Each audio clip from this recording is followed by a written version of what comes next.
I'm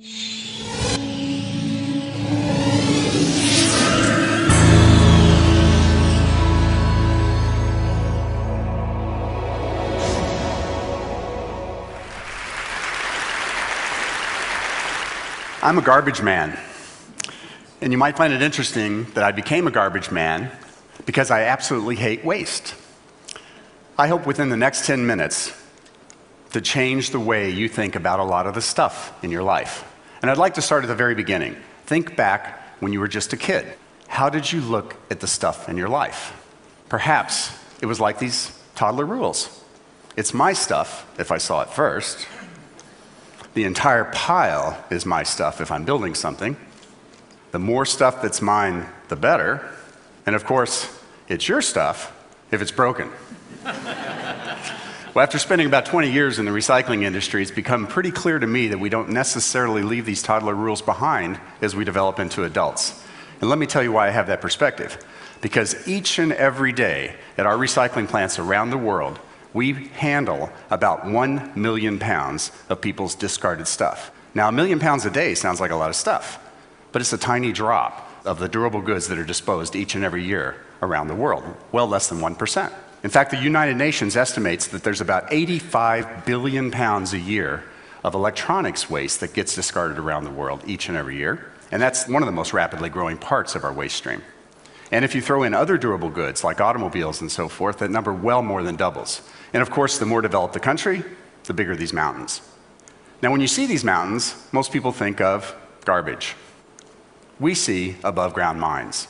And the reason we see mines is because there's a lot of valuable raw materials that went into making all of this stuff in the first place. And it's becoming increasingly important that we figure out how to extract these raw materials from these extremely complicated waste streams. Because as we've heard all week at TED, the world's getting to be a smaller place with more people in it who want more and more stuff. And of course, they want the toys and the tools that many of us take for granted. And what goes into making those toys and tools that we use every single day? It's mostly many types of plastics and many types of metals. And the metals we typically get from ore that we mine in ever-widening mines and ever-deep mines around the world. And the plastics we get from oil, which we go to more remote locations and drill ever deeper wells to extract. And these practices have significant economic and environmental implications that we're already starting to see today. The good news is we are starting to recover materials from our end-of-life stuff and starting to recycle our end-of-life stuff, particularly in regions of the world like here in Europe that have recycling policies in place that require that this stuff be recycled in a responsible manner. Most of what's extracted from our end-of-life stuff, if it makes it to a recycler, are the metals. To put that in perspective, and I'm using steel as a proxy here for metals because it's the most common metal, if your stuff makes it to a recycler, probably over 90% of the metals are going to be recovered and reused for another purpose. The plastics are a whole other story. Well less than 10% are recovered. In fact, it's more like 5%. Most of it's incinerated or landfilled. Now, most people think that's because plastics are a throwaway material, have very little value. But actually, plastics are several times more valuable than steel. And there's more plastics produced and consumed around the world on a volume basis every year than steel. So why is such a plentiful and valuable material not recovered at anywhere near the rate of a less valuable material? Well, it's predominantly because metals are very easy to recycle from other materials and from one another. They have very different densities. They have different electrical and magnetic properties, and they even have different colors. So it's very easy for either humans or machines to separate these metals from one another and from other materials. Plastics have overlapping densities over a very narrow range. They have either identical or very similar electrical and magnetic properties, and any plastic can be any color, as you probably well know. So the traditional ways of separating materials just simply don't work for plastics. Another consequence of metals being so easy to recycle by humans is that a lot of our stuff from the developed world, and sadly to say, particularly from the United States, where we don't have any recycling policies in place, like here in Europe, finds its way to developing countries for low-cost recycling. People for as little as $1 a day pick through our stuff, they extract what they can, which is mostly the metals, circuit boards and so forth, and they leave behind mostly what they can't recover, which is, again, mostly the plastics. Or they burn the plastics to get to the metals in burn houses like you see here. And they extract the metals by hand. Now, while this might be the low economic cost solution, this is certainly not the low environmental or human health and safety solution. I call this environmental arbitrage, and it's not fair, it's not safe, and it's not sustainable. Now, because the plastics are so plentiful, and by the way, those other methods don't lead to the recovery of plastics, obviously, but people do try to recover the plastics. This is just one example. This is a photo I took standing on the rooftops of one of the largest slums in the world in Mumbai, India. They store their plastics on the roofs, they bring them below those roofs into small workshops like these, and people try very hard to separate the plastics by color, by shape, by feel, by any technique they can. And sometimes they'll resort to what's known as the burn and sniff technique, where they'll burn the plastic and smell the fumes to try to determine the type of plastic. None of these techniques result in any amount of recycling in any significant way. And by the way, please don't try this technique at home. So what are we to do about this space-age material, at least what we used to call a space-age material, this plastics? Well, I certainly believe that it's far too valuable and far too abundant to keep putting back in the ground or certainly send up in smoke. So about 20 years ago, I literally started in my garage tinkering around trying to figure out how to separate these very similar materials from each other, and eventually enlisted a lot of my friends in the mining world, actually, in the plastics world. And we started going around to mining laboratories around the world because, after all, we're doing above-ground mining. And we eventually broke the code. This is the last frontier of recycling. It's the last major material to be recovered at any significant amount on the Earth, and we finally figured out how to do it. And in the process, we started recreating how the plastics industry makes plastics. The traditional way to make plastics is with oil or petrochemicals. You break down the molecules, you recombine them in very specific ways to make all the wonderful plastics that we enjoy each and every day. We said there's got to be a more sustainable way to make plastics, and not just sustainable from an environmental standpoint, sustainable from an economic standpoint as well. Well, a good place to start is with waste. It certainly doesn't cost as much as oil, and it's plentiful, as I hope that you've been able to see from the photographs. And because we're not breaking down the plastic into molecules and recombining them, we're using a mining approach to extract the materials. We have significantly lower capital costs in our plant and equipment. We have enormous energy savings. I don't know how many other projects on the planet right now can save 80 to 90% of the energy compared to making something the traditional way. And instead of plopping down several $100 million to build a chemical plant that will only make one type of plastic for its entire life, our plants can make any type of plastic we feed them. And we make a drop-in replacement for that plastic that's made from petrochemicals.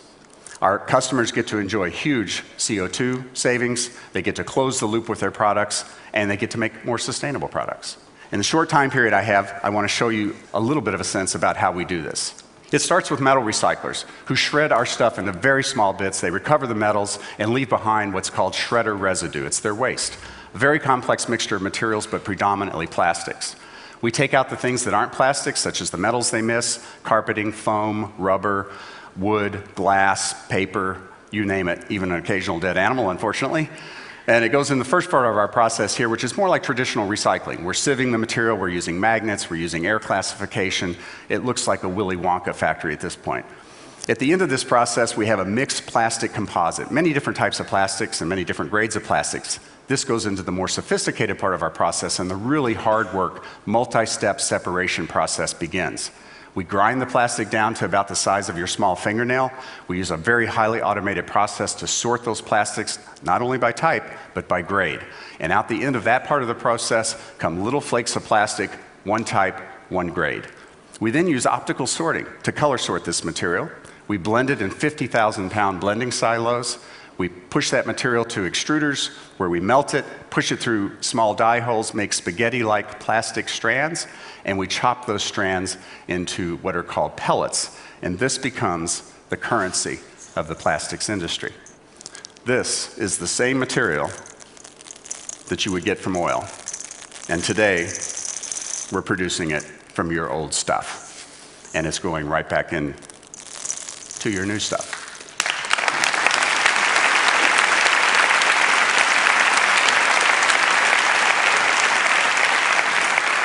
So now, instead of your stuff ending up on a hillside in a developing country, or literally going up in smoke, You can find your old stuff back on top of your desk in new products, in your office, or back at work in your home. And these are just a few examples of companies that are buying our plastic, replacing virgin plastic to make their new products.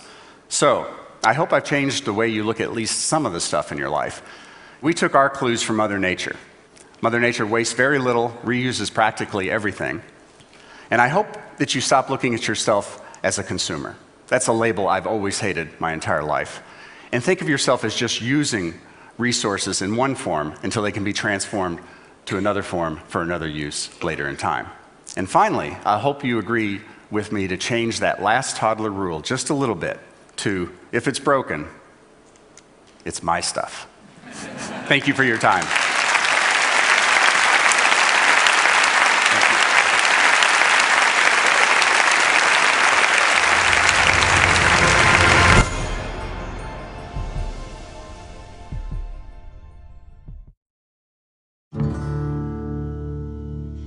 When I was 16, I found this motorcycle. It was a dilapidated piece of junk that wasn't going, but I realised how special it was. Restoration of this motorcycle has taught me to improvise with mechanical things. My name is Mark Lesek. I live in Hobart, Tasmania. I'm Director of Dynamic Welding and Engineering. It's a pretty cool place. We do machine shop work. We do aluminium welding. 7 years ago, I had an accident and lost the best part of my arm. I got a prosthetic on my own insurance. It didn't work. It was very unreliable. It wasn't fixed to my body and flopped about. It simply wasn't up to the job. I thought, if you can fix your own motorcycle, why can't you fix a prosthetic? So I did a search to find out as much information as possible and came across the Cairns artificial arm. This is an antique arm from the early 1900s, and in its time it was so mechanically advanced. With patent search on Google, I was able to find every single Cairns patent online. So I set about trying to reverse engineer it. The arm itself has many good features. It's body powered, which means it won't break down. You can use it for heavy duty work, and you can also repair it yourself. And hold a beer. And hold a beer, exactly. Some of the new things I hope to add to this arm is an extra finger joint, and it will be gear driven. It will also be lighter with spacious materials such as magnesium and carbon fibre. That is so cool.